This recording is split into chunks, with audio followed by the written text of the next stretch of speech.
You're listening to the ADHD Support Talk podcast. ADHD Support Talk is brought to you by addclasses.com. Visit www.addclasses.com for helpful online events and resources today. Well, hi there, and welcome back to the ADHD Support Talk podcast, where we dive into the real life challenges of living and thriving with ADHD. I'm your co host, Lynne Edris, and as always, I'm here to help you take control of your days so that you can perform at your potential and have time, energy, and freedom for what matters most to you.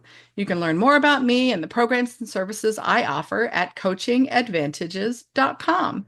And when you text the keyword my quiz, that's MYQUIZ, no spaces, to the number 33777, you'll get complimentary access to my online productivity breakthrough quiz to identify your productivity type and get to the root of what gets in the way of your productivity and follow through so that you can stop struggling, take control of your time and your life, and show up like the incredible person you really are more easily and more consistently. So today we're talking about a topic that I'm sure will be very relatable for many of you, and that's clutter. So if you have ever felt like your clutter has a mind of its own, this episode is for you. Today we're diving into why clutter keeps coming back, where it comes from to begin with, and more importantly, how to stop it at the source. So let's be real. Like, clearing clutter is hard enough. It isn't just about picking it up and putting things away. That's hard, right? For many of us, clutter feels like a constant uphill battle. You finally clear your counters, your desk, or that doom box in the corner, only to watch it all pile up again. It's frustrating, it's demoralizing, and it can leave you feeling like, what's the point, right? Have you ever noticed how some areas of your home, some areas of your workspace seem to have like a gravitational pull for clutter? The kitchen counter, your desk, the top of the stairs, the bottom of the stairs. It's like the piles are drawn there by some mysterious, nefarious magnetic force, right? It can be maddening if you let it. But here's the thing, those piles, that stuff that accumulate, it's not just random. They're patterns. And more importantly, they're telling you something. Clutter is never just stuff, it's information. It's telling us something about our habits, our systems or lack of them, how our spaces support or don't support our lives, what's missing or what's needed in the flow of things in and around our spaces. So instead of thinking of your clutter like a personal failure or a never ending soul sucking mountain you're forced to climb over and over again, like Sisyphus from Greek mythology, who was condemned by the gods to eternally push a boulder up a mountain, I want you to shift how you think about your clutter and instead look at it as a mirror reflecting what's not working in your systems, processes, or flow. And that's what I want to talk about today. I want to talk about using your piles, using your clutter to figure out what they're trying to tell you so that you can solve your clutter once and for all at the very source. So let's start with the obvious. Why do the piles accumulate and why do they keep coming back? I mean, you clean the counter, you swear you'll keep it clear, and a few days later, there it is again, a new pile. It's like they're alive and they're continuing to multiply. The reason this happens isn't because you're lazy. It isn't because you're incapable. They show up because there's a gap in how you're managing things, like mail, tasks, and even everyday items. That pile of unopened mail isn't the problem. It's a symptom of a process that isn't working for you. So instead of beating yourself up about it, let's start looking at those piles for what they really are: opportunities to learn and improve your systems, your processes, and your life. So step one is curiosity over criticism. The first thing I want you to do is stop judging yourself for the piles. Trust me, we all have them. I have them. The key is to shift your mindset from self-criticism to curiosity. Instead of asking, what's wrong with me? Why can't I keep this clean? How did I end up here again? Ask yourself, what's going on here? My favorite question is literally, what's up with that? It feels neutral, non-judgmental, and it forces me into curiosity and out of blame and judgment. When a pile starts to grow, take a moment to analyze it. What's in it? What do the things in it have in common? Is it mail you haven't opened? Is it parts of mail you haven't opened? Is it random stuff you don't know where to store? Are they tasks you're procrastinating on? Once you've started to identify the types of things in your piles and what they have in common, you're going to begin to see patterns. And those patterns are the key to solving the clutter problems at their root. Then, for each thing, look at why it's there in that particular location specifically. Why did it end up here? Was it a convenient drop spot? Is it a deal with it later zone? Are there certain things that you use near that space but are not easy or convenient to put away? What's stopping you from putting those things away where they belong or dealing with them as they come in? Again, these questions aren't about judging yourself. They're not about criticism. They're about understanding why the pile exists and what it can teach you about your current way of doing things. So now let's talk about where these piles form. Certain locations in your home or office are what I call hotspots for clutter, right? And the fact that piles keep forming in those same spots is significant. So look around your space right now. Is stuff always accumulating in a particular part of the kitchen counter, on your desk, at the bottom of the stairs, by your door, on your dresser? Do you have a floor drobe, meaning where the floor meets your wardrobe, right? A wardrobe that lives on the floor? Or are you living out of piles or baskets of clean laundry that are always out in the open? These are hot spots, and they're really important because they're revealing gaps in your flow and in your routines. If the kitchen counter is a landing zone for mail, you might need a dedicated space or a dedicated process or routine for sorting your mail when it comes in. Or maybe you're not sorting your mail because it feels like it takes too many steps in too many different directions to throw away the recycling, then put away the bills and deal with the mail on the spot. If your desk is covered in sticky notes and random papers, maybe your task management system isn't working for you and you're relying on physical reminders instead. If you're pulling your clothes out of baskets or piles when you get dressed, maybe you need to clear out some space in your drawers or your closets to make it easier to put things away. Maybe you need additional storage.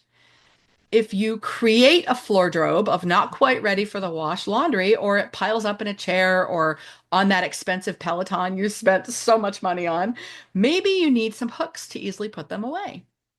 By identifying the hot spots, you could start to see where things are breaking down and make small tweaks to improve your systems. Think of it this way. If the same kinds of items keep landing in the same places, it's a signal that there's a gap in your system or the flow of things through your space.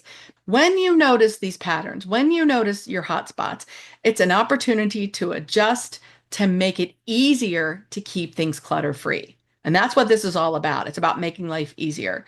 I've had clients literally tell me they've changed their lives by stopping the accumulation of mail simply by moving their recycling bin closer to the area where they bring their mail in and adding a small letter tray or something for their bills. Seriously, life-changing. Sometimes the smallest tweaks can make a huge difference once we identify the root cause of why things are piling up. So let's get to the good stuff. I want to give you some practical tips you can tweak and personalize to help you stop clutter at the source. First, create homes for homeless items. I know this sounds like, duh, it's obvious.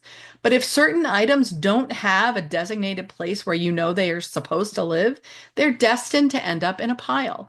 Assign a specific spot for those things and make it easy to use. And when you're assigning a home for each item, I don't want you to think about where that thing should be stored. Instead, I want you to think about where it would be easiest and most convenient for you to put away and retrieve when you need it. It's a subtle distinction, but an important one. If someone once told you or you believe that your household scissors should always live in a drawer in your office or live in your garage, but you keep finding them on the kitchen counter, think about why that is. Is that where you use them most? Then store them where it's easiest to put them away. Number two, so number one was create homes for homeless items. Number two, set boundaries on incoming stuff. Pay attention to what's accumulating into your space.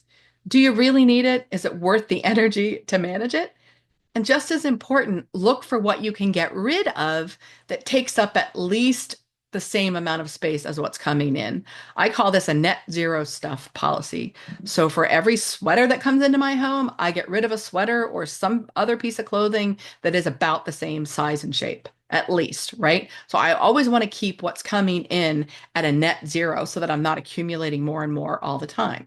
That's number two, set boundaries on incoming stuff.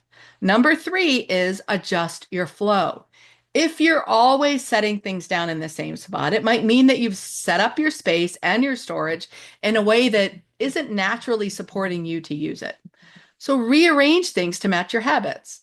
For example, I had a client years ago whose wife had put hooks in the mudroom for their car keys, and she was constantly frustrated with him because his keys always ended up on the coffee table in the living room. When we analyzed it, what was happening was that he always came in the door with his hands full of stuff, coffee mugs, computer bags, mail, whatever. And his hands weren't free to put the keys on the hook right away. And even though he intended to put them back after he put everything down, he rarely did. So we met him where he was, and he and his wife went and picked out a decorative dish that they both liked and put it on the coffee table for his keys. And it worked fine. He knew where to find them. They were where they were easiest to put away, and that was their new home. So that's number three, adjust your flow. Number four, make your space work with you, not against you. Clutter hotspots are often signs that your environment isn't aligned with how you naturally live and work. So pay attention to how you use your space. Do you need a catch-all basket for small things you handle every single day? Add one where it makes sense for you, not where you think it should be. Okay, so that's number four. Make your space work with you, not against you. And number five, make your piles purposeful and self-limiting.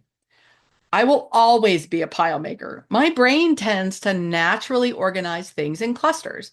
So, like things end up accumulating together. So, two of my most important ways that I keep things functionally organized is number one, to keep my piles purposeful, and number two, keep them self-contained by keeping them in a self-limiting container. So, for example, I realized I was constantly fighting a pile in the corner of my desk that had things in it that I needed to hold on to while I was waiting for something specific, like a doctor's referral form to take to my next appointment, or a party invitation with directions to the event, or things like that. So I created a purposeful on hold pile in that spot in a very shallow letter tray on my desk. That's one of my most important principles.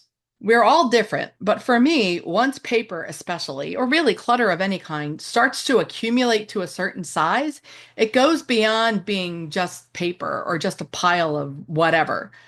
It becomes something else entirely. It gets to a point where it becomes something that feels really hard and daunting to deal with. And it starts to have a negative emotional energy to it. So it starts to have a real negative emotional charge, kind of like the bunny slippers that turn into the monster under the bed. So I'm very careful to keep things like paper or laundry from accumulating to the point that it feels hard or that I will avoid it by using things like smaller laundry baskets and very shallow letter trays. It keeps the pile limited in size by default, but it also serves to give me a visual cue that it's time to take care of it when it starts to get near the top. Once the laundry starts to get near the top of the hamper or the basket, or the paper starts to accumulate near the top of that very shallow tray, right? Once it starts to be spill beyond that basket or beyond that tray, it becomes something else entirely in my mind. And seeing it get close to the top sends off warning signs for me, like danger, danger, Will Robinson. I get it carried away, but I'm hoping I'm giving you some ideas you can tweak and use in your own life. Don't forget that maintenance is the key, and we all have to do it. Here's the hard truth. Clearing clutter isn't a one and done task. It's an ongoing process. And guys, that's okay. It's not about never having a pile again. It's about understanding why they happen and creating systems and processes to minimize them and make them functional. Build a little clutter maintenance into your daily or weekly routine. A quick 3 to 5 minute reset can make a huge difference in keeping things manageable and functional, and keeping those bunny slippers from becoming the monster under the bed for you. And remember to give yourself grace. Stuff happens. We all have busy seasons, rough patches, or just plain overwhelming days and weeks that turn into months. Clutter doesn't mean you've failed. It just means you're human. So when those piles come back, and guys, they will, use them as an opportunity to tweak your systems and learn more about what works for you. Again, those piles will come back, and that's okay. You're human just like the rest of us. Every reappearing pile is another chance to learn and make things better and easier. That's what it's all about, really. Progress takes time, and the goal is never perfection. It doesn't need to be perfectly HGTV ready all the time. In fact, if you think that's the goal, we've got a whole other problem. It's about creating a space that works for you, one that feels calm, one that feels functional, and one that supports you. At the end of the day, clutter isn't the enemy, it's a teacher. By getting curious about your piles, addressing the root causes, and making small, intentional changes, you can start controlling clutter at the source. And remember, progress, not perfection. Thanks for joining me today. If you found this episode helpful, share it with someone who might need it and leave us a 5-star review on iTunes so more people can find the help and the support that they need. And if you want to dig deeper into this topic, check out my blog post on my website. It's www.coachingadvantages.com. It's called Controlling Clutter at the Source. Until next time, take care of yourself and your space. As always, I appreciate your attention.